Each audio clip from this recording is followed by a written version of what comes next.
démarrer. Bonjour à tous et à toutes. Merci d'être là en ce samedi après-midi pour ce forum, le troisième du nom, autour de la violence, avec une problématique essentielle et passionnante, mots qui enferment, mots qui tuent, avec nos deux invités, Gisèle Sapiro, bonjour. Vous êtes directrice de recherche au CNRS et directrice d'études à le HESS, spécialiste de la question de la responsabilité de l'écrivain. Vous avez notamment écrit un dictionnaire international sur Pierre Bourdieu, figure pas toute seule en collaboration, c'est une figure qu'on évoquera. Fabrice Imbert, bonjour. Vous êtes romancier, vous avez écrit un nombre impressionnant de romans, L'origine de la violence, La fortune de Scylla, Le monde n'existe pas, et vous avez dernièrement sorti dans la collection Tracts Gallimard un texte intitulé « Les mots pour le dire ».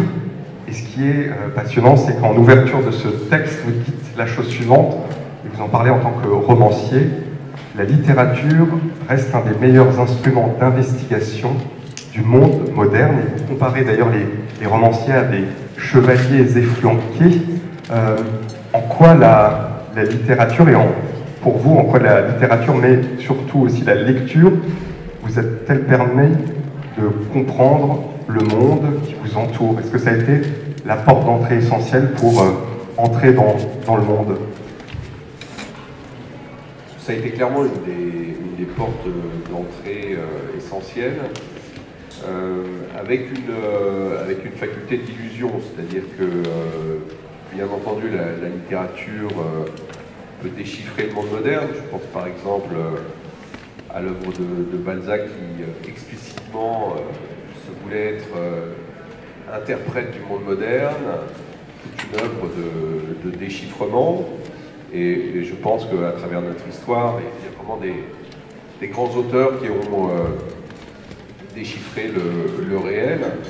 Et d'ailleurs, si on pense à Bourdieu dont on vient de parler, le rêve littéraire de Bourdieu, mais aussi de toute cette génération, qui finalement était une génération d'essayistes, mais qui étaient des écrivains rentrés, des rêves de romanciers. Toute cette génération-là a pensé aussi le déchiffrement parce que la littérature avait déchiffré le réel.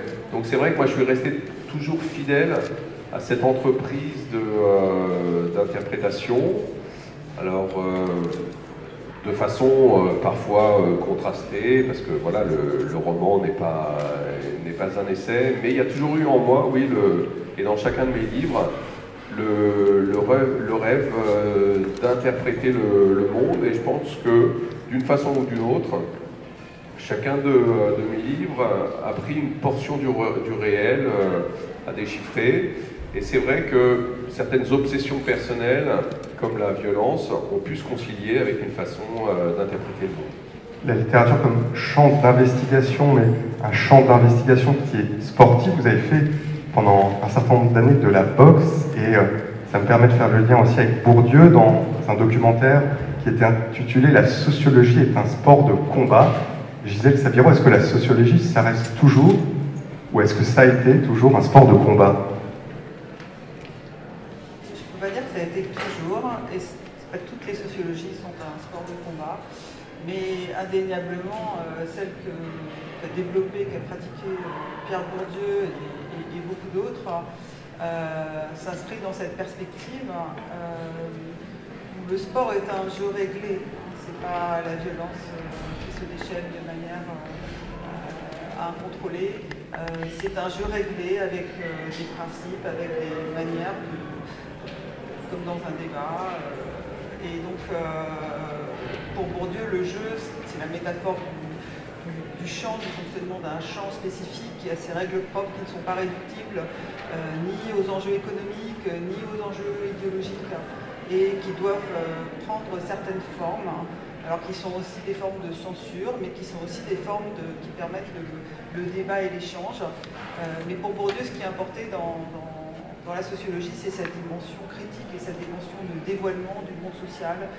Ça n'est pas simplement l'explicitation de ce que pensent et disent les acteurs de ce monde, et notamment les dominants, mais c'est de dire les rapports de force objectifs entre les individus. Et c'est son rôle et c'était le travail qu'il a mené toute sa vie d'essayer, y compris le pouvoir symbolique, qui est celui des mots, de la littérature. Et de ce point de vue-là, la littérature, elle a à la fois un pouvoir subversif, mais elle a aussi un pouvoir de reproduction, et donc elle se situe entre les deux. Alors on va entendre la voix de Claire Bourdieu nous raconter justement à quel point la sociologie pouvait apporter, quand il se déplaçait, une vérité qui est affaire de dévoilement, mais aussi une vérité qui dérangeait.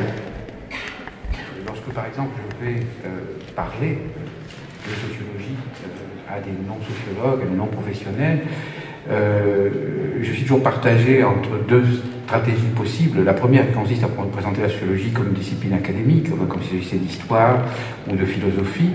Et dans ce cas, bon, j'obtiens un accueil intéressé, mais précisément académique. Ou bien je cherche à exercer l'effet spécifique de la sociologie, c'est-à-dire je cherche à mettre mes auditeurs en situation d'auto-analyse. Et à ce moment-là, je sais que je m'expose à devenir le bouc émissaire, finalement, de l'assistance. Par exemple, j'ai eu une expérience il y a 2 ans à Bruxelles. Moi, j'étais allé à la Philharmonique de Bruxelles, invité par un responsable d'une association des amis de la Philharmonique de Bruxelles, qui très gentiment, mais un peu naïvement, m'avait demandé de venir exposer mes visions, mes représentations de l'art, de la musique, etc. Et jusqu'au dernier moment, je me rappelle très bien, dans la voiture, enfin nous partions dans la nuit, etc. Je lui disais, vous savez, vous ne vous rendez pas compte, vous me faites faire quelque chose d'épouvantable, ça va être dramatique, il y aura des incidents, je vais me faire insulter. Il pensait que j'avais comme ça le trac ordinaire du conférencier.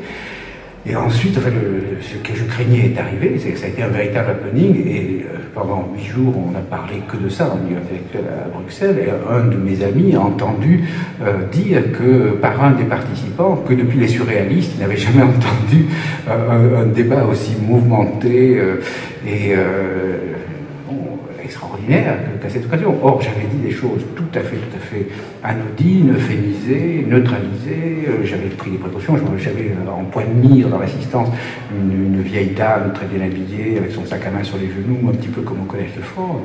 Et j'avais un souci extrême de ne pas être choquant un seul instant. Donc, j'euphémisais au maximum. Mais malgré ça, je pense que la vérité sociologique, enfin, mes vérités, mon hésitation marque des guillemets, hein, la vérité sociologique a une telle violence qu'elle blesse, elle fait souffrir. Et du même coup, les gens se libèrent de cette souffrance en la reprojetant sur celui qui est apparemment la cause. Dans le cas de la sociologie, enfin, nous sommes toujours sur des terrains brûlants, et les choses dont nous débattons sont vivantes, ne sont pas mortes et enterrées. Ce qui est intéressant dans ce qu'a dit Bourdieu, c'est qu'il parle de la figure du bouc émissaire. Et cette figure du bouc émissaire en lien avec la violence, on la retrouve aussi dans votre travail, Fabrice Imbert, avec notamment dans le roman Le monde n'existe pas. En quoi le bouc émissaire est-il révélateur d'une certaine violence? Forcément, hein, le bouc émissaire, il est révélateur de la violence, puisque c'est lui qui reçoit toute la violence. Alors bon, je ne sais pas si le sociologue est vraiment le bouc émissaire, le plus violemment pris à partie. C'est vrai que j'ai toujours été fasciné par cette question du bouc émissaire. Je l'ai représenté à l'intérieur de l'origine de la violence. C'était même, je pense, un des points les plus importants de l'origine de la violence. C'était le bouc émissaire dans une réflexion générale, alors sans doute en partant de cette histoire familiale et du bouc émissaire juif, puisque l'origine de la violence est centrée sur la figure d'un grand-père disparu et sur le fait que le narrateur fait une enquête sur lui pour le rechercher. Mais de façon générale, il y avait vraiment une interrogation sur le rôle du bouc émissaire, de celui qui reçoit la violence. Et c'était aussi dans une classe de banlieue où j'avais été, qui est présentée dans l'origine de la violence, où dans une classe qui me semblait très calme, un élève de seconde avait été le bouc émissaire de la violence. Et je devais d'ailleurs avouer que ce qui était très particulier, c'est toujours cette ambivalence des bourreaux et des victimes, c'est que c'était clairement une victime, mais ce que j'avouais dans le livre, c'est que ce qui était très particulier, avant que je sache qu'ils étaient les bourreaux, c'est que les bourreaux c'était des élèves très sympathiques, alors que précisément le bouc émissaire, c'était pas franchement un élève que j'appréciais beaucoup. Mais pour des raisons troubles, hein, le bouc émissaire dans un groupe, c'est souvent des raisons assez troubles, quelques différences. Là, par exemple, il était particulièrement blond, est-ce que ça a joué? Mais en même temps, il parlait peu, il était effectivement pas très sympathique, mais probablement parce qu'il avait un grand malaise en lui. Et tout ça avait attiré la cruauté du groupe. Et c'est vrai que cette histoire du bouc émissaire, de celui qui peut recevoir la violence d'une société, je l'ai revu aussi dans mon dernier livre, Le monde n'existait pas, où une espèce de symbole de la société américaine par sa beauté et sa jeunesse comme Ethan peut être le réceptacle d'un complot vrai ou faux, hein, puisque tout ça est présenté par un narrateur dont on ne sait jamais s'il dit la vérité. Mais c'est vrai, cette question du bouc émissaire me paraît centrale. Enfin, dans toute société, il y a toujours un moment où il faut le bouc émissaire, et c'est lui qui réceptionne la violence et qui détourne en quelque sorte le débat sur la violence, puisque tout va se concentrer sur lui. Cette notion de bouc émissaire, on la retrouve de manière, je veux dire, pensée chez vous, Gisèle Sapiro, notamment dans Des mots qui tuent. Vous êtes intéressé plus particulièrement au procès d'écrivains après la Seconde Guerre mondiale et sur ce rapport entre la morale de l'œuvre et la morale de l'artiste.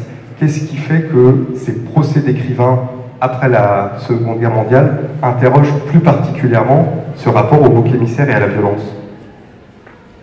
Alors on a présenté les intellectuels épurés, les collaborateurs qui ont été épurés et pour certains condamnés à mort et exécutés, comme les boucs émissaires du processus global d'épuration et de transition de sortie de guerre et de transition entre le régime de Vichy et la fin de l'occupation et le nouveau régime, enfin la restauration du régime républicain après la guerre.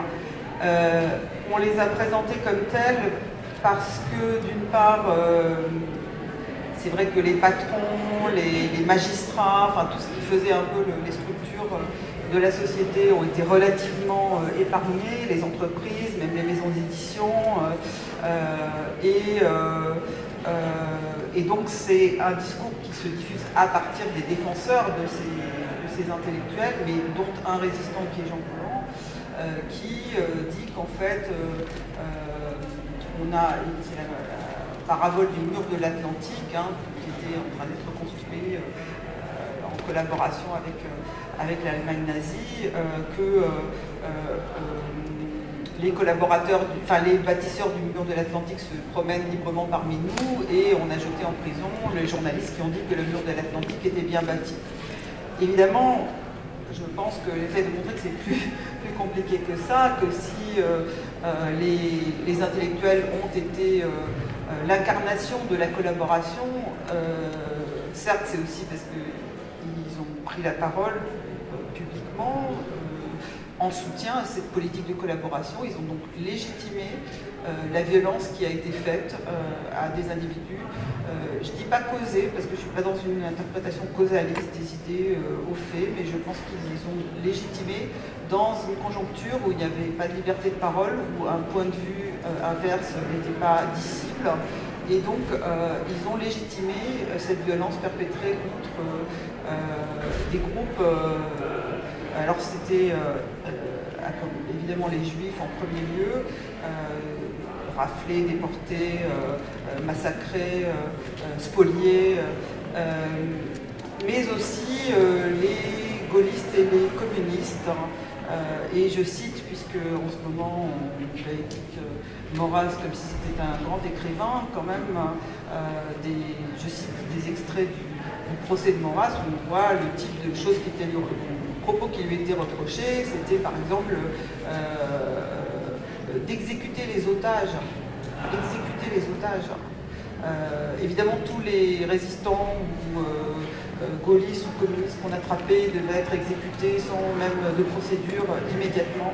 Voilà, donc c'était des appels au meurtre qui n'étaient pas du tout ni métaphoriques, ni et qui avaient derrière le monopole de la violence physique, comme pour reprendre la définition de l'État par Max Weber. Et Bourdieu dit qu'en fait, il ajoute à la définition de Max Weber l'idée que ce n'est pas seulement la violence physique, mais c'est aussi la violence symbolique. Et la violence symbolique, c'est la hiérarchie des identités légitimes.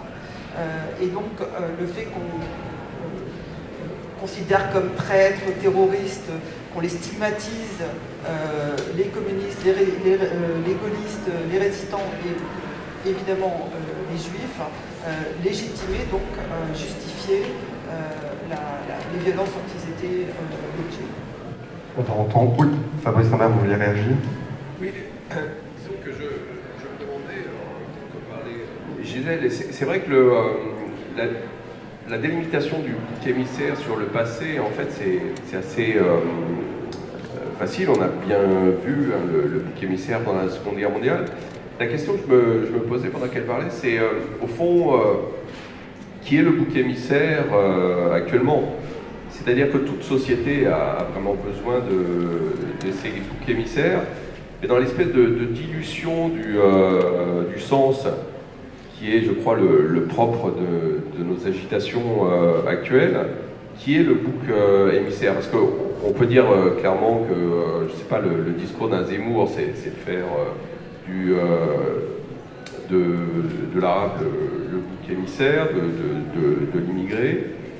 Mais en fait, comme chacun, en ce moment, a la colère à la bouche et l'invective, est-ce que finalement, chacun ne se construit pas son bouc émissaire, son accusation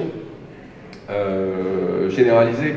Parce que c'était ce que je regrette, c'était un des éléments que je regrettais dans mon tract. Alors parce qu'effectivement, la littérature, pour moi, peut tout à fait réfléchir sur le monde. Enfin, c'est même un de ses buts et c'est vraiment un des grands outils de déchiffrement du monde. Mais je ne sais pas pourquoi, à un moment ou à un autre, j'ai voulu parler plus clairement en mon nom, parce que dans un roman, tout est beaucoup plus diffracté, etc. Et j'ai écrit sur la violence en politique, mais ce qui me frappait en réfléchissant, c'était cette espèce de haine aux multiples cibles, où au fond, chacun avait son ennemi. Alors je dis, l'ennemi n'est pas la même chose que le bouc émissaire, clairement, parce que le bouc émissaire, c'est aussi celui qui est malgré tout est plus faible. On va quand même pouvoir construire la violence sur lui, on va pouvoir l'accabler, mais il n'empêche que cette dilution des ennemis, où chacun se trouve son ennemi, il y a quand même cette espèce de direction, de redirection de la violence sur un objet.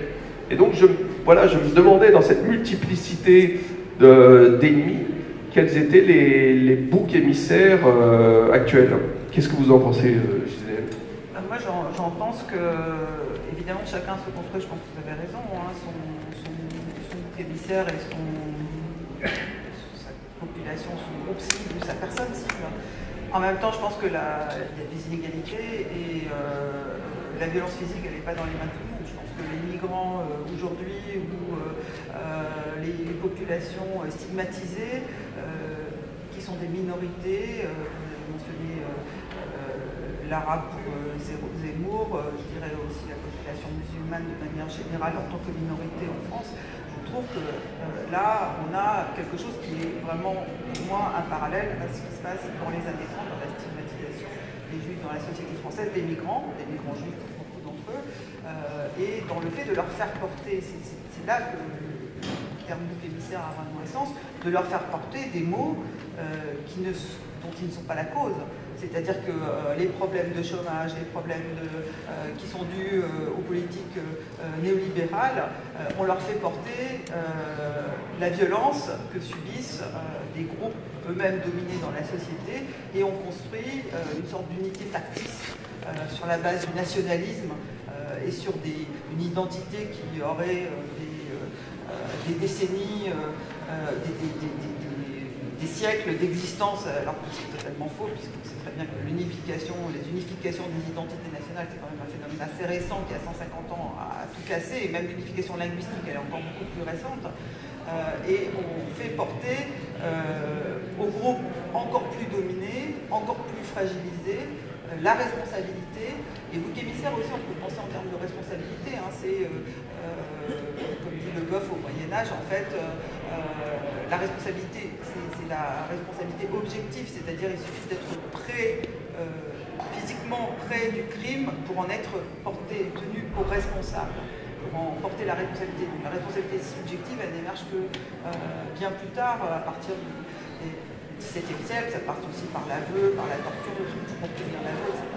Mais en tout cas, c'est en ce sens-là qu'on peut penser, chez Paul Fauconnet, le sociologue du droit, cette notion de la responsabilité objective est très proche. Mais on sent bien qu'en termes éditorial, il y a aussi des actualités éditoriales qui posent question. L'apparition des éventuels pamphlets de Céline, et plus proche de nous, en 2015, l'apparition chez Robert Laffont des décombres de Lucien Rebattet, qui est une des figures justement qui pose question. On va l'entendre au micro de Jacques Chancel nous parler de ce rapport justement à sa responsabilité. Je vais vous rappeler quelques-unes de vos phrases. Vous permettez, je vous les donne. Allez-y. L'espérance pour moi est fasciste. Oui. Écoutez, je ne peux pas dire que j'ai tellement changé à ce point de vue-là. Vous avez écrit « La France doit se pourvoir de lois raciales à l'instar de l'Allemagne ». Et là, je crois que ça devient beaucoup plus grave. Oui, et ça, je ne l'écrirai certainement pas aujourd'hui. C'était avant les camps de concentration. C'est avant les camps de concentration. Et puis, d'abord pour une excellente raison, c'est que cela concernait les Israélites. Or, j'ai compris depuis que la question israélite ne relève pas de la race.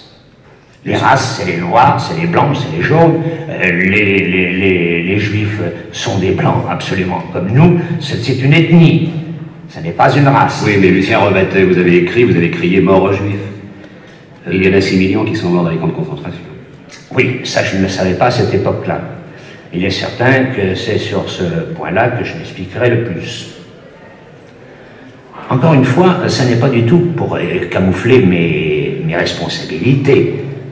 Je vous dis que quand un écrivain prend la plume, ses responsabilités sont considérables.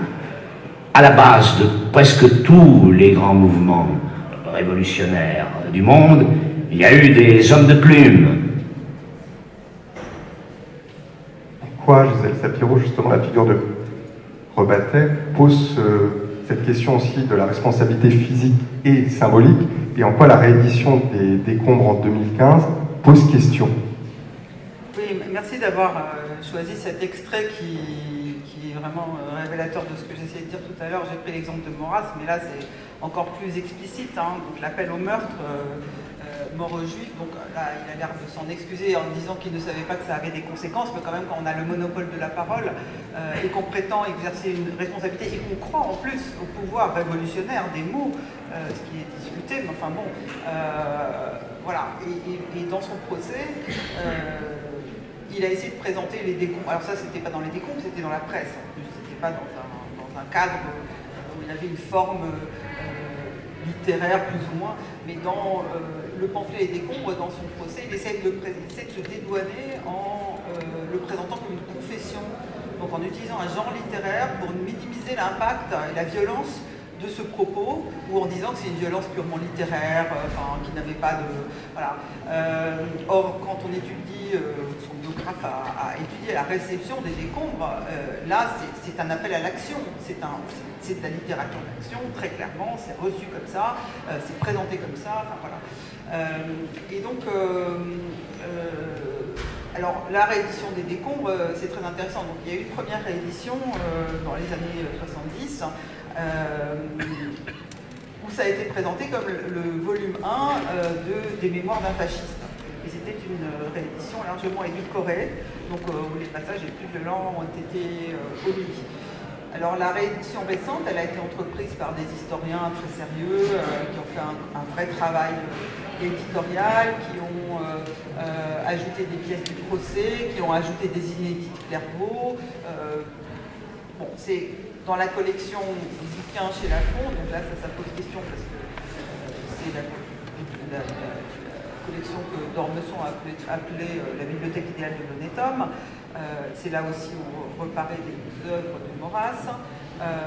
Et cet ouvrage qui est quand même assez cher, s'est vendu le jour de sa sortie à 5000 exemplaires et il a été très rapidement à 15 000 exemplaires. Or, on sait qu'il y a énormément de livres, et certainement pas à ce prix-là, qui se vendent aussi bien. Donc qu'est-ce que ça dit ? Est-ce qu'on achète Rebatté pour les notes de bas de page? Et c'est la question que je pose en annexe, en postface à Des mots qui tuent, pour se demander, voilà, quel est le sens de ces rééditions. Je suspecte absolument pas ni les éditeurs,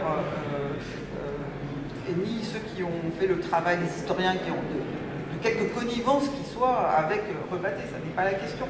Mais c'est quand même aujourd'hui des entreprises lucratives dans un contexte de montée de l'extrême droite, où on cherche à relégitimer certaines figures. Alors là, ce n'est pas le cas pour Rebatté, mais pour le cas de l'édition des œuvres de Maurras, c'est beaucoup plus le cas, puisqu'il y a une introduction là, qui n'est pas du tout par un chercheur, qui est faite pour dire, alors, ce n'est pas les écrits évidemment les plus violents de Maurras, ce sont plutôt des écrits littéraires, mais pour dire que Maurras avait raison sur un certain nombre de choses, et notamment sur l'islam.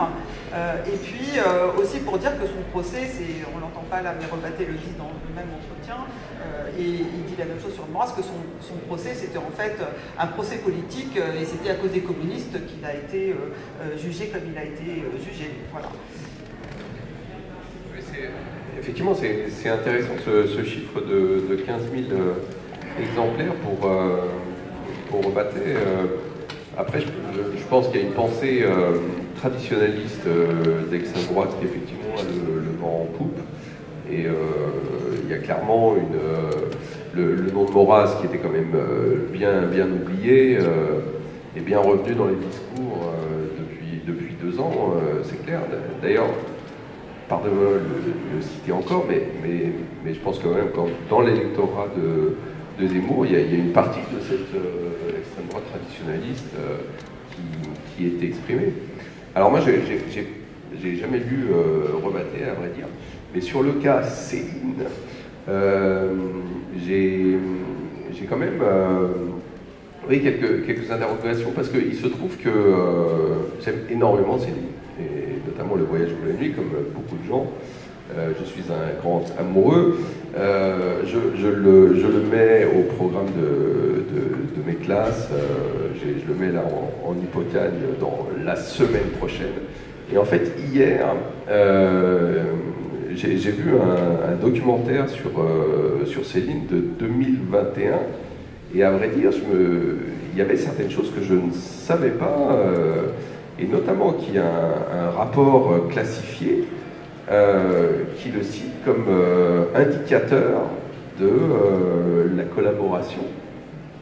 Pour le coup, évidemment, je connaissais les pamphlets, mais précisément, alors que hier même, je disais oui, mais enfin, il n'a pas dénoncé nommément des gens, mais enfin, que Céline soit un indicateur, je veux dire que ça m'a énormément déçu. On va juste entendre justement un extrait de la voix de Céline sur son antisémitisme. Vous avez été antisémite. exactement dans la mesure où je supposais les sémites nous pousser dans la guerre. Sans ça, je n'ai évidemment rien, je ne me trouve nulle part en conflit avec les sémites, pas de raison. J'avais qu'à rester ce que je suis, et tout simplement me taire. Et là, j'ai péché par orgueil, et je l'avoue par vanité, par bêtise, je n'avais qu'à me taire. Et ce sont des problèmes qui me dépassaient de beaucoup. Je n'ai renié rien du tout. Je ne change pas d'opinion du tout. Je mets simplement un petit doute, mais il faudrait qu'on me prouve que je me suis trompé. Gisèle Saderos-Céline, évidemment, qui apparaît dans Des mots qui tuent, et qui est une figure complexe et qui en dit long aussi sur ce rapport à la responsabilité. Enfin, politiquement, il n'est pas très complexe, hein. Il est très clair, il n'a jamais vraiment bougé de ses positions. Hein. C'est complexe parce qu'on peut aimer sa littérature, parce qu'il a été reconnu et encore reconnu comme un des grands écrivains. C'est ce qui rend la chose complexe. C'est complexe pour nous. Mais d'accord. Est-ce que c'est mieux? Oui. C'est peut-être le micro qui est... C'est parce que je le mets... Ah voilà, d'accord. J'ai compris, c'est comme ça qu'il faut se dire. Excusez-moi. Oui, donc cet entretien, il est quand même assez révélateur hein, du fait que... Alors d'abord, l'idée que les Juifs aient poussé à la guerre, c'est ce que mettent en avant les nazis. Hein. C'était... Rebatté le dit aussi dans le même entretien, qu'en fait c'était la faute des Juifs qui ont conduit la guerre. Et il faut dire aussi que Rebatté et Céline parlent d'une position complètement différente. Céline peut parler d'une position pacifiste, Rebatté parle d'une position, alors qu'il est devenu néo-pacifiste à ces années-là, parce que l'action, enfin, pas l'action française qui était une position plus compliquée, mais ceux qui sont pro-fascistes dans ces années-là, ils prônent justement, alors qu'ils sont ultranationalistes, ils prônent une forme de pacifisme envers l'Allemagne nazie et l'Italie fasciste par connivence avec les régimes. Et c'est eux aussi qui acceptent la collaboration, c'est-à-dire l'occupation des 2 tiers du territoire français, une politique de collaboration alors qu'ils se disent ultranationalistes. Voilà, alors le cas Céline, il a soulevé deux questions ces dernières années. D'une part, la question de l'inscription au livre des commémorations nationales, comme le cas Maurras aussi. Donc là, ça pose la question de l'homme et l'œuvre, parce que c'est dans notre manière de consacrer les grands écrivains et au masculin, hein, parce que ça se pose, et ça s'est posé historiquement beaucoup plus par rapport à des hommes comme les grands hommes, c'est la personne qu'on consacre et la personne qu'on constitue aussi comme espèce de héros de la nation, comme exemplaire. Et du coup, évidemment, quand on vient pour faire des... Alors, le comité a dit c'était pas commémoré, c'était pas célébré, enfin bon, c'est quand même l'anniversaire, la date de naissance et de mort qu'on commémore, donc ça veut dire que c'est la personne. Et je vois pas encore, alors pourquoi est-ce qu'on commémore pas le procès de Charles Maurras, par exemple mais dans le cas de Céline, c'est pas le voyage au bout de la nuit qu'on commémore, c'est la personne. Et c'est là que ça pose problème. Alors, ça c'est un des points qui a été débattu, finalement il n'a pas été inscrit.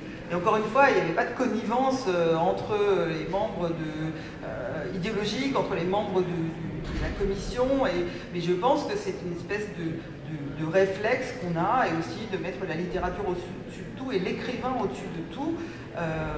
Moi, j'ai fait partie de ça, enfin, voilà, j'ai cette éducation-là aussi, mais je pense qu'il faut, c'est le moment de s'interroger de qu'est-ce qu'on fait en faisant ça, et qu'est-ce que ça veut dire cette sacralisation de la personne, des auteurs et des créateurs. Et l'autre point, c'est la question de la réédition des pamphlets, qui s'est posée... alors, elle s'est posée parce qu'ils ont été réédités au Québec, à l'initiative d'un éditeur qui l'a publié avec donc une édition critique d'un chercheur en littérature, Régis Tetamanti, et qui l'a édité sous le titre « Écrit polémique ». C'est les pamphlets de Céline quand même, hein. Écrit polémique, comme si c'était du débat polémique.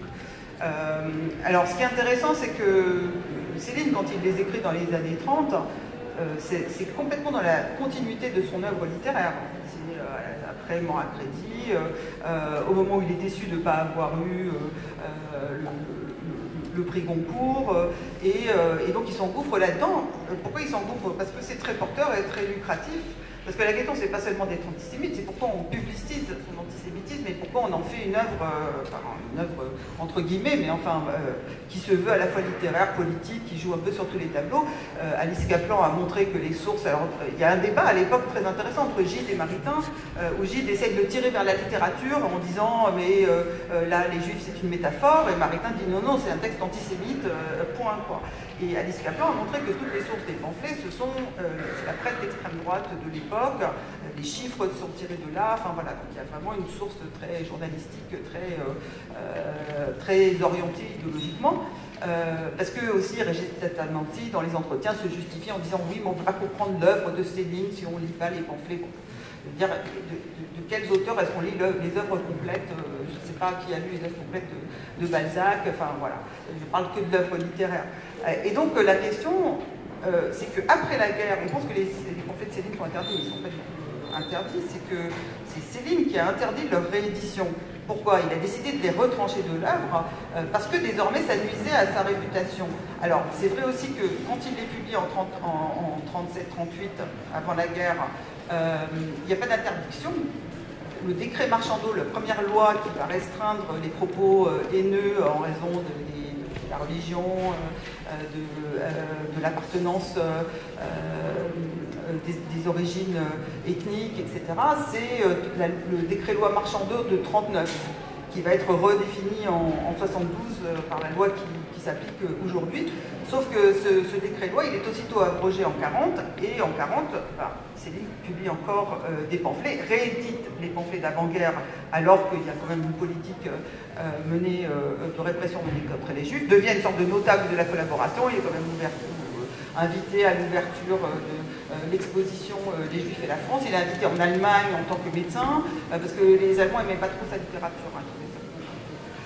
Voilà, donc ça c'était pas le type de littérature qu'ils souhaitaient, ils préféraient Henri Pourrat, enfin la littérature, quelque chose qui coïnciderait avec la vocation agricole qu'ils assignaient à la France dans l'Europe nazie, enfin sous l'égide nazie. Voilà. Et donc la polémique est venue pour la réédition des pamphlets du fait que Gallimard a décidé d'essayer de convaincre la veuve de Céline de faire lever l'interdit posé par son mari via son avocat, l'a convaincu pour des raisons essentiellement financières, parce qu'il comptait bien faire quelques profits là-dessus, et Gallimard fait ça surtout parce que les pamphlets ont paru au Québec et qu'en France, le domaine public est de durée plus longue qu'au Québec. C'est pour ça qu'il a pu paraître au Québec, puisque là, l'interdiction ne s'applique plus, et en France, ça n'est pas encore le cas, ça sera dans quelques années. La question va se reposer. Et, voilà. Mais ce que je veux dire, c'est que les pamphlets, ils sont en ligne. Hein. Je veux dire, vous les trouvez, il n'y a aucun problème. Hein. Moi, j'en ai, mais je les ai lus en ligne. Voilà. Donc la question, c'était qu'est-ce qu'on fait? Alors évidemment, édition critique et tout ça, mais qu'est-ce qu'on fait en publiant les pamphlets de Céline aujourd'hui? Est-ce que, encore une fois, on va les acheter pour les notes de bas de page? Je ne sais pas. Ce qui est intéressant, c'est que Céline est symptomatique de cette montée de la violence. Et cette montée de la violence, on la trouve avec des témoins antérieurs, avec quelqu'un comme Sébastien Hafner, qui vous a beaucoup intéressé, Fabrice Imbert, avec Mémoire d'un Allemand, où on retrouve chez lui ce rapport entre langage et violence. Est-ce que justement la littérature est une manière de témoigner ou d'interroger ces moments de l'histoire où on a une bascule entre la réalité et la montée de la violence et du langage? Oui, alors bon, ça c'est totalement systématique, hein. C'est-à-dire qu'il n'y a pas de passage à l'acte s'il n'y a pas d'abord, si on ne chauffe pas les esprits à blanc par les mots, et ça c'est totalement systématique. Alors effectivement ça a été le cas dans les années 20 et 30, et Sébastien Hafner, qui est effectivement un auteur très peu connu en France, mais qui est un remarquable témoin du nazisme. C'est d'ailleurs véritablement en Allemagne une personnalité très connue, il est mort maintenant, mais c'était un journaliste très influent. Et ses mémoires d'un Allemand sont totalement prophétiques, hein, complètement étonnantes, notamment parce qu'il a vu la guerre, il a vu la défaite du nazisme très longtemps à l'avance, alors qu'en plus à l'époque c'était vraiment un jeune homme. Mais il témoigne très bien dans son livre de la faculté du régime à chauffer à blanc les esprits par les mots, par une utilisation particulière des mots. Et c'est vrai qu'il y a eu des réflexions vraiment sur la langue du Troisième Reich qui sont tout à fait passionnantes. Mais j'avais pu voir aussi que ça avait été exactement la même chose au Rwanda, où on avait d'eux-mêmes chauffé à blanc les esprits pour une action. Et c'est pour ça que je m'inquiétais du débat public actuel et de la montée de la violence dans les mots, parce que précisément, lorsqu'on chauffe les gens, à la fin, il va y avoir quelque chose. On ne sait pas quoi, parce que, voilà, malgré tout, on est des démocraties assez tranquilles et très protégées, mais il n'empêche qu'il est toujours mauvais de chauffer les esprits. Et la campagne qu'il y a actuellement est un bon exemple d'échauffement des esprits. Mais si vous voulez, ça fait quand même plusieurs années que les mots, en fait, perdent leur sens. C'est-à-dire qu'on les utilise surtout pour leur charge de polémique, de violence, pour faire réagir avec un intérêt en plus de beaucoup de gens. C'est-à-dire que d'abord un groupe pour se signaler a besoin d'utiliser des mots excessifs, parce que c'est comme ça qu'ils vont retenir l'attention. Et même des mouvements que je peux soutenir, je suis quand même désolé qu'il y ait une utilisation comme ça de la polémique. Voilà, je le disais dans mon tract pour le mouvement féministe, je ne comprends pas pourquoi certains groupes minoritaires féministes ont vraiment des actions de cette sorte. Parce que même si effectivement ils se font remarquer, même s'ils existent davantage dans le débat public, en fait il y a une influence pernicieuse parce qu'on participe à cette espèce de perte de sens du débat, où c'est pas la raison qui compte, mais simplement le fait d'exister, et d'exister dans le débat. Alors, je pense que là, il y a un caractère systématique, c'est-à-dire que la fin justifie les moyens, en quelque sorte. Dans un système médiatique difficile, dans une société où il est extrêmement difficile de capter l'attention, ceux qui veulent avoir une voix qui compte, eh bien, ils montent le son, en quelque sorte. Et donc, ils s'excitent, ils font quasiment du happening, et puis les mots sont toujours portés à incandescence.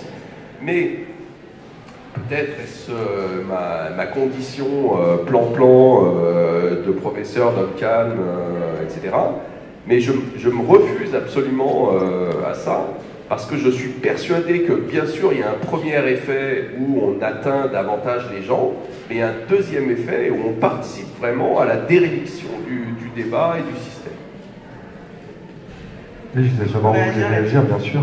Oui, je suis absolument d'accord sur le fait que les mots qui chauffent, enfin c'est ce que je voulais dire sur les discours de stigmatisation, et pour étayer ce que vous disiez, je voudrais citer le livre de Abraham de Swann, Diviser pour tuer, qui est un livre qui a étudié 148 massacres de masse au XXe siècle, où il montre dans tous les cas, il y a eu un processus de déshumanisation de la population qui allait être massacrée. Le passage au massacre n'est pas automatique, mais par contre, cette phase de déshumanisation qui précède, elle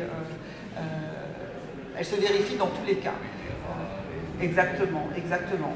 Alors c'est pour ça que je voudrais aussi distinguer deux types de discours qui peuvent paraître violents. Ces discours que j'appelle de stigmatisation et qui visent des populations fragilisées contre lesquelles on peut exercer aussi une violence physique. et les discours violents de dénonciation de la violence. Et Sartre disait qu'on ne peut faire de la politique que par la violence. Bon, après, il y a aussi des actions. Hein. Je veux dire, les résistants ont fait des actions violentes. C'est pour ça qu'on les a appelés terroristes aussi. Donc il y a des circonstances où la lutte devient une nécessité. Après, bon, les groupes féministes, c'est pas de la violence physique que je sache, elles font du happening, oui, ça c'est un mode de protestation en général des dominés, parce que sinon on n'en parle pas en fait. Et dans le livre Peut-on dissocier l'œuvre de l'auteur, je parle aussi du fait qu'elles utilisent les causes comme Polanski ou comme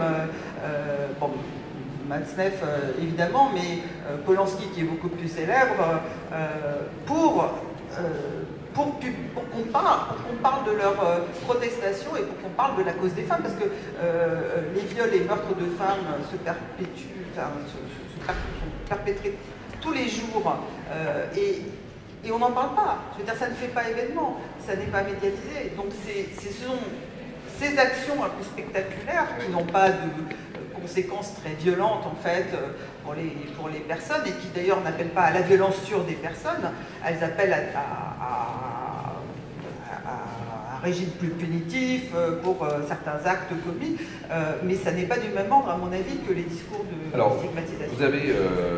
Vous avez tout à fait raison, et vraiment ce débat m'intéresse. Alors, est-ce que je précise ce que je veux dire avec un des happenings. Et on va voir ce qu'on peut en penser. Voilà, d'autant que je suis pas absolument catégorique, dans la mesure où je partage effectivement le sens de ces luttes. Le moyen me gêne, et en même temps, comme je partage, voilà, je peux effectivement me faire persuader. Mais c'était par exemple une manifestation contre un adjoint parisien à la culture. Je ne sais pas si vous vous souvenez de ça. C'était mairie de Paris, bienvenue à Pédoland. Et pour accuser le fait que cet adjoint à la culture avait donné de l'argent, voilà, c'était Girard, et qu'il avait donné de l'argent à Matzneff. Et donc ce que je dis dans le tract, c'est que d'une part, on avait un discours dans les interviews qui étaient très particuliers, qui étaient très articulés, et donc on réclamait la démission de l'adjoint pour avoir versé une allocation à Gabriel Matzneff. Et là, je dis, il n'y a pas de problème là-dessus. C'est articulé, on est d'accord ou on n'est pas d'accord, on accuse Girard ou on n'accuse pas Girard, mais il y a débat, c'est une question politique, et je partage tout à fait ça. Mais ce que je regrette dans le tract, c'est l'affirmation mairie de Paris, bienvenue à Pédoland. En fait, pourquoi est-ce qu'on fait un happening? Pourquoi est-ce qu'on fait quelque chose qui est totalement excessif et irrationnel pour, à la fin, arriver effectivement à quelque chose qui est rationnel, qui suscite débat? Mais pourquoi passer par cette espèce d'excès qui va nuire finalement au débat? Je pense que c'est un mode de combat à partir de groupes qui sont en position dominée, hein, de tous les côtés. Je suis d'accord que moi personnellement, je sais que par exemple récemment j'ai reçu une pétition assignée qui n'est pas sur les questions féministes, avec lesquelles j'étais d'accord sur tout le fond. Mais j'ai dit, je comprends parfaitement et je l'aurais signé, mais sur la forme je ne peux pas la signer. C'est juste parce que je ne me reconnais pas dans cette... Mais c'est légitime elle ne me dérange pas, elle n'était même pas très violente, hein, mais c'était le style en fait. Moi personnellement je ne peux pas. Mais je comprends très bien qu'elle se publie sans moi. Voilà. Après, encore une fois, moi ça me choque pas plus que ça. Bienvenue à Pédoland. Je veux dire, si on fait pas ça, on ne va pas en parler. Encore une fois, voilà. C'est pas non plus très méchant. Ça n'a aucune conséquence sur la mairie de Paris, qui s'en est quand même plutôt bien tirée. Et moi, ce que je veux dire aussi, on a beaucoup pleuré sur le sort de Girard. Je veux dire, sur le sort de combien de victimes de ces actes pédophiles. Enfin, là, on en prend la mesure seulement aujourd'hui. Personne n'a versé une larme. Donc, des gens qui occupent des positions, des responsabilités, alors peut-être qu'il a été aussi un bouc émissaire pour une affaire, bon, il a une responsabilité, ça c'est en plus vérifié, mais enfin, effectivement, on a l'impression qu'il y a quelques figures qui servent un peu d'emblème, mais on pleure sur ces cas-là alors qu'on ne se préoccupe pas du tout de la violence commise envers des millions de victimes de ces actes commis à partir de positions dominantes, d'abus d'autorité. Et donc je pense que c'est un moment très important qui est en train de se jouer, de prise de conscience collective, de la responsabilité collective qu'on a par rapport à ça. Alors ça je suis d'accord. Mais après, ce que je me demande, c'est que est-ce que chacun ne doit pas avoir son éthique personnelle? C'est-à-dire que, bien entendu, voilà, Kajira ou Capelville, voilà, on est dans les moralités, on est parfois dans des actes criminels, etc. Mais en même temps, dans celui qui mène le débat public, est-ce que lui-même ne doit pas obéir à une logique d'éthique personnelle et ne pas sombrer, même si effectivement il y a une fin qui est noble? C'est quand même quelque chose. Enfin, lorsque on est si attaché aux mots, lorsqu'on est attaché à la dignité du débat public, voilà, il y a quand même, je crois, cette question d'éthique personnelle qui se joue. Après, je comprends, et je crois que tout le monde comprend effectivement tous les enjeux, c'est clair, il y a se faire entendre, on sait la difficulté. Oui, non, mais sur l'éthique personnelle, je suis absolument d'accord, mais parce que nous sommes des gens de l'écrit et effectivement, nous avons un rapport. Et je veux dire, les colleuses d'affiches qui passent leur nuit à coller, alors elles diffusent des mots, elles collent des affiches, elles font un travail très important dans l'espace public pour publiciser et rendre public ces faits qui sont tus et qu'on ne dit pas de cette violence commise, de ces meurtres de femmes. Voilà, donc je pense qu'il y a aussi une réponse à la violence par des formes de violence qui sont relativement très, je veux dire, assez limitées, puis assez drôles aussi. Enfin, je veux dire, on a attaqué, je sais pas, parfois quand on regarde la violence des attaques, par exemple contre Alice Coffin, si vous ouvrez son livre, qu'est-ce qu'elle dit? D'abord, le livre n'est pas du tout violent, et qu'est-ce qu'elle dit? Elle dit, bon, moi j'ai décidé d'arrêter pendant quelques temps de lire des hommes, jusqu'à présent j'ai lu des hommes, et maintenant j'ai envie de lire des femmes. C'est ça qu'elle dit. Je veux dire, qui sont les hommes qui se préoccupent du fait de ne pas avoir lu une œuvre de femme ou pas avoir vu une œuvre de femme dans leur vie? Et là, on a appelé ça de la censure, de la misandrie, voilà. Et donc, je pense qu'il faut, c'est important aussi de rappeler ça dans les débats, parce que en fait, la parole publique, la parole publicisée, elle est complètement recouverte par les gens qui occupent des positions dominantes et qui donc sont les mêmes qui se sentent censurés par ces types ou attaqués par ce type de discours. Oui, mais après, vous êtes allé voir Alice Coffin. Alors qu'en fait, Alice Coffin, dans son image, ça va être juste quelques propos qui vont être totalement excessifs. Il doit y avoir quelque chose de bien pire que je ne lis pas les hommes. Non, il n'y a pas eu quelques déclarations. Ah oui, les déclarations publiques, bon, c'est pas politique. Moi, je ne regarde pas, je regarde pas les émissions de questions, donc je ne sais pas. Mais moi, je regarde les livres. Et donc, en tout cas, sur ce point qui est celui qui m'intéressait, j'ai regardé. Voilà, après, sûrement vexé, mais sinon, on ne parlerait pas d'elle. Oui, mais on en revient toujours à ça, effectivement, et pour moi c'est un vrai problème, c'est-à-dire que sinon on ne parlerait pas d'elle, mais alors ça veut dire que certains utilisent vraiment des mots qui n'ont aucun sens, ou effectivement des titres.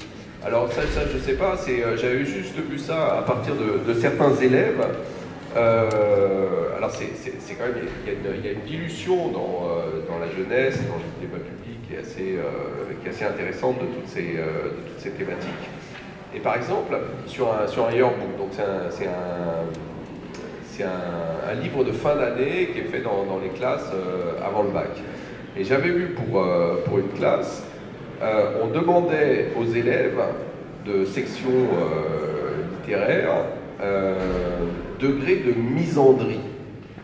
Et il y avait une des filles qui mettait bon, degré de misandrie total, je déteste les hommes. Et mon livre de chevet, le livre Je déteste les hommes, je ne sais pas qui a fait ça, et j'ai pas regardé à l'intérieur. C'est pas Alice Coffin. Voilà, c'est une autre. Mais ça veut dire que c'est l'excès, là encore, qui prime, et c'est un livre qui a eu du succès, alors que je crois qu'à l'intérieur, il est beaucoup plus tranquille, etc. Mais voilà, c'est l'excès, encore une fois, qui a primé. Je déteste les hommes, et c'est vraiment quelque chose qui me frappe. Bon, mais en même temps, vous avez raison, il faut aussi qu'on sorte de cet exemple-là, parce que justement, ça, c'est une cause que je peux comprendre. Mais le fait est que le discours généralisé de l'excès et de la dénonciation, c'est le discours qui a la prime actuellement. Et en fait, personne ne peut s'imposer s'il ne passe pas par l'excès. Or, l'excès, précisément, c'est la déformation de la réalité. Or, un débat public, c'est bien là pour prendre la réalité en compte. Mais ça veut dire aussi qu'il y a plein de gens qui, ne veulent pas voir la réalité, et puis aussi qu'il y a plein de gens qui sont capables de déformer la réalité simplement parce qu'ils veulent arriver à leur fin. Et pardonnez-moi de jouer le rôle du naïf et du candide, mais moi ça me désole quand j'entends hier à la télé de façon très, à la radio de façon très benoîte, un gars qui dit oui, Barnier fait un renversement total, il a été commissaire européen pendant des années, ça fait 20 ans qu'il travaille sur l'Europe, etc. Et maintenant il est contre l'Europe, etc. parce qu'il veut avoir les voix pour le congrès de la droite. Mais à vrai dire, moi je trouve ça délirant, je trouve ça complètement délirant. Si on a consacré sa vie à l'Europe et que simplement pour gagner la course, alors que de toute façon le gars est franchement ennuyeux comme la pluie, il n'a aucune chance d'être élu, mais il est prêt à faire un tête à queue complet, éthiquement irrecevable, simplement pour avoir quelques voix en plus. Pour moi, c'est un fonctionnement de société qui est délirant. Voilà, j'assume le fait que ça paraît très naïf et très candide, mais enfin, il n'empêche que c'est quand même une position qu'il est difficile d'accepter, à mon sens. Est-ce que je peux juste dire quelque chose sur ce que vous décrivez comme ce débat qui devient de plus en plus excessif et de plus en plus qui n'est pas un débat en fait, qui est plus sous la forme de l'insulte. Et là, je pense qu'il faut interroger la responsabilité des intermédiaires et la montée de CNews, de ces chaînes-là. Là, il y a un livre qui vient de sortir de Frédéric Matonti, Comment sommes-nous devenus réac, et qui est extrêmement intéressant sur le rôle justement de toutes ces... alors, il est vrai aussi que bon, même les hebdomadaires traditionnels qui sont de bonne tenue se sont aperçus que quand ils mettaient des intellectuels un peu médiatiques comme ça, un provocateur, en couverture, et ben ça vendait plus. Et donc tout le monde a commencé à surenchérir, et donc effectivement il n'y a pas de débat. Là je suis absolument d'accord. Et quelqu'un comme Zemmour, il n'émerge que par ça, c'est pas par la profondeur de ses propos, ni par la véracité et l'exactitude de ce qu'il écrit. Merci Fabrice Imbert, Gisèle Sapiro. On va laisser la parole au public si vous avez des questions concernant ce débat ou l'une des œuvres de nos invités en cet après-midi. Alors, y a-t-il des questions ?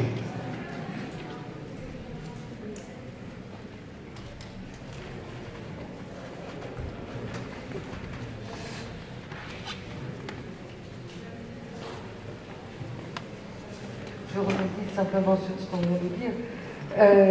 On parle d'excès, bien sûr l'excès des formes, etc., mais il y a l'affect aussi dans le livre. L'affect. Voilà, l'affect. Qui, avec l'excès et l'excès d'affect, qui paralyse toute la réflexion. Comme si la réflexion n'était plus nécessaire. Entre répondre à un tweet en 10 secondes, on ne permet pas la réflexion, ne parlons même pas de la pensée, mais ce rôle de l'affect. Oui, complètement. Je crois d'ailleurs que dans le discours politique, il y a une inflexion dans les années 2000. Quand on prenait les propos de Jacques Chirac, je les trouvais très aseptisés. Il y avait un vrai endormissement. Et en fait, on voyait bien la construction d'un gars qui, d'abord, voulait surtout pas enflammer le débat, et puis, en plus, avait une culture administrative, où tout est assez neutre. Et en fait, lorsque le discours de Nicolas Sarkozy est arrivé, précisément, il y a eu la volonté, effectivement, d'introduire de l'émotion et de l'affect. Et c'était clairement un meilleur orateur que Jacques Chirac. Mais en fait, on mettait le doigt dans une pente, enfin mettre le doigt dans une pente, ça paraît assez bizarre, mais on se dirigeait dans une direction qui était dangereuse, parce que l'émotion, malgré tout, c'est vrai que ça enflamme les peuples, c'est clair, mais il y a un danger dans l'émotion, qui est la démagogie, qui est l'excès, etc. Je suis tout à fait d'accord, oui. C'est aussi un nouveau modèle d'homme politique qui a émergé avec Berlusconi, avec Trump, avec Bolsonaro. Enfin, c'est aussi de monopoliser en fait l'attention médiatique sur eux, ce sont des personnes très médiatiques, et de contrôler en fait d'une certaine manière les discours à travers ça, enfin la hiérarchie des informations en occupant en fait la place. Il y a ça, et puis l'émotion, effectivement. Alors il y a ça, il y a le storytelling aussi, qui était devenu aussi, aux États-Unis, s'est développé comme un mode de domination, enfin un mode de contrôle des consciences. Voilà. Donc il y a toutes ces choses à prendre en considération. Et effectivement, l'émotion, c'est aussi ce que Bourdieu utilisait Max Weber sur l'analyse que fait Max Weber du prophète, et il dit en fait le prophète c'est celui qui surgit dans les temps de crise, et le prophète il a un discours qui fait appel, et le démagogue aussi, mais qui fait appel aux émotions plus qu'à la réflexion, et susciter l'adhésion. Et au moment de crise, c'est aussi les moments de délégitimation, de déstabilisation en fait de la croyance dans les instances existantes. Donc c'est là qu'on se voit, enfin je le vois en 1940, au moment où il y a la chute de la République, et enfin de la démocratie, et puis tout d'un coup il y a deux pouvoirs qui doivent se légitimer. Il y a le régime de Vichy, et puis il y a De Gaulle en face, et lequel a... Alors le régime de Vichy s'instaure légalement, mais le pouvoir gaulliste parvient à acquérir progressivement la légitimité face au régime de Vichy. D'où l'importance du dialogue, Fabrice Imbert, vous le dites dans Les mots pour le dire. Le dialogue est une question de civilisation. L'Europe, à partir de la Renaissance, a tâché de faire progresser la civilisation dans un processus passionnant qui est avant tout passé par le langage et qui a trouvé sa forme la plus consciente dans le dialogue philosophique du XVIIIe siècle. Donner la parole à l'autre, reconnaître un droit d'expression, défendre la conversation, en passant aussi par une sophistication de la parole, ironie, débat, bel esprit, qui est à peu près le contraire du tweet. Est-ce que ce dialogue-là, il est encore possible? On en est la preuve aujourd'hui. Mais non, mais c'est vrai que moi j'ai toujours été passionné par cette politique de civilisation au fil de siècles. Comment est-ce qu'on fait pour sortir d'une société totalement violente, qui est celle du XVIe siècle, et en particulier des guerres de religion, pour introduire un dialogue? Et ça, c'est quand même quelque chose qui s'est fait de façon très consciente, et avec effectivement ce qui est un des sommets, le dialogue philosophique. Et si vous examinez Voltaire, il y a une vraie réflexion sur ce qu'est un dialogue chez lui.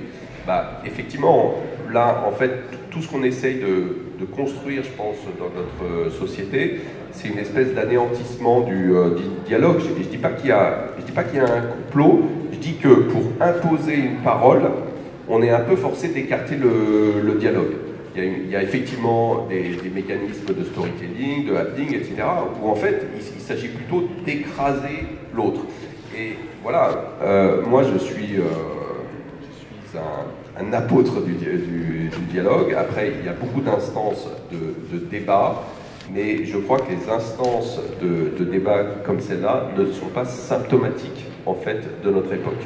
Il y a plein de débats partout, mais je crois que ce qui est symptomatique de notre époque, c'est d'imposer sa vision du monde, et je crois que Trump, complètement, c'était exactement ça, c'est-à-dire, peu importe l'autre, il faut asséner sa parole, et y compris par le mensonge. Est-ce que je peux juste...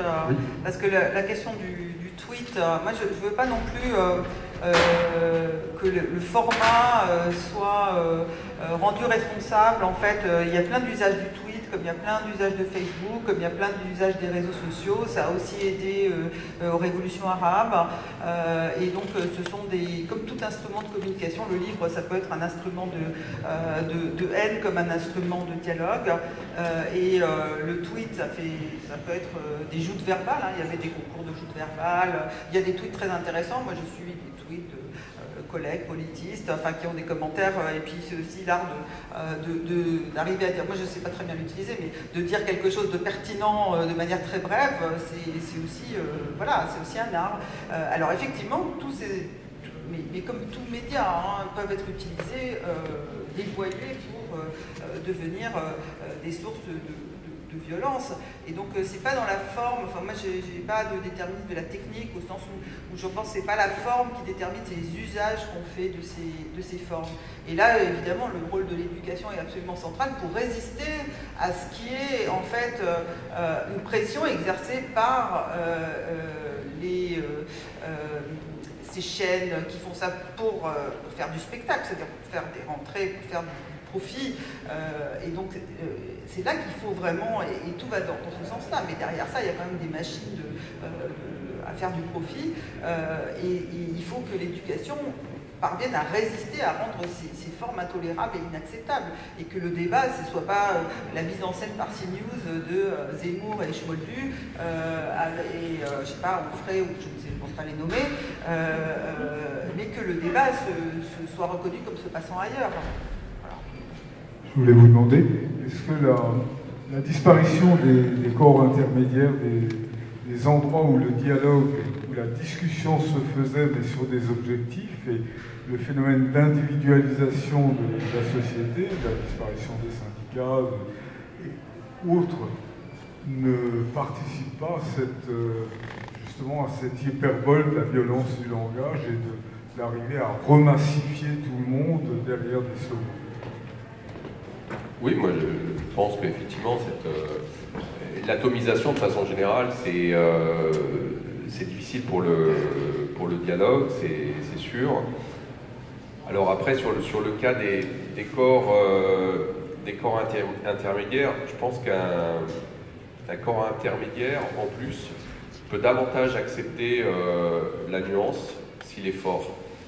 Et un corps intermédiaire faible, il va lui-même passer par l'excès. Je pense que c'est ce qu'on peut voir actuellement dans les syndicats, où il y a quand même une surenchère, mais précisément parce qu'ils sont faibles, et ça me semble un grand problème. C'est-à-dire que même eux entrent en fait dans cette danse, parce qu'il faut bien exister. Et c'est une inquiétude en fait. Je vois pas énormément de choses qui échappent à l'excès et à la surenchère. Et je pense que quand même la raison fondamentale, c'est que dans un monde où il est extrêmement difficile de se faire entendre, eh bien chacun est faible en quelque sorte, et pour compenser sa faiblesse, il passe par un excès. Plus ou moins faible, hein, parce que il y a des gens qui ont quand même un accès permanent aux médias et sont. Moi, je suis absolument d'accord avec ce que vous soulignez, pas pour revenir sur la thèse de Tocqueville sur les corps intermédiaires qui auraient pu moduler des formes d'absolutisme, mais je suis absolument d'accord au sens où on a vu l'importance par exemple des ronds-points pour les gilets jaunes lors des manifestations, c'est-à-dire tout d'un coup cet espace où on pouvait discuter et échanger. Les syndicats, ça me paraît évident, et s'ils n'étaient pas encore là, même affaiblis, je ne sais pas où on en serait, on en serait beaucoup plus loin dans quelque chose qu'on peut voir ailleurs et qui est quand même une source de dérégulation, de régression sur les acquis sociaux et qui fait en fait cette espèce de... je pense évidemment aux délocalisations, toutes ces ces formes imposées aux populations sans qu'elles puissent résister, sans qu'elles puissent se mobiliser. Alors il y a des cas, il y a des beaux cas, hein, il y a des cas de mobilisation, il y a la SCOP-T qui a réussi à reprendre, je publie dans ma collection chez CNRS Éditions en janvier un livre de Anne-Catherine Wagner sur les SCOP, qui est un livre magnifique, qui est une enquête de terrain sur qu'est-ce que c'est que la propriété collective, les intérêts collectifs, comment on fabrique de l'intérêt collectif et comment ça se fait à partir de dispositions, de traditions différentes. Mais dans le cas de SCOP-T, c'était une lutte menée par les syndicats qui a permis la reprise par les ouvriers de la fabrique de thé qui devait être délocalisée dans une lutte très difficile, et ils ont payé de leur personne, mais ils ont remonté et cette usine, elle fonctionne, elle existe, elle fonctionne, voilà, c'est pas sans difficulté, mais voilà, donc c'est très intéressant de voir justement ce que la délibération et comment aussi l'auto-organisation qui a très très bien fonctionné finalement sans les patrons, sans le... Enfin voilà. Donc oui, je pense mais ça existe, hein, heureusement ça existe, les associations ça existe, on les voit se mobiliser, les associations de lutte antiraciste, enfin, sinon, je veux dire là, ça serait même les associations d'aide aux migrants, j'ai vu que Cédric Héroux participe,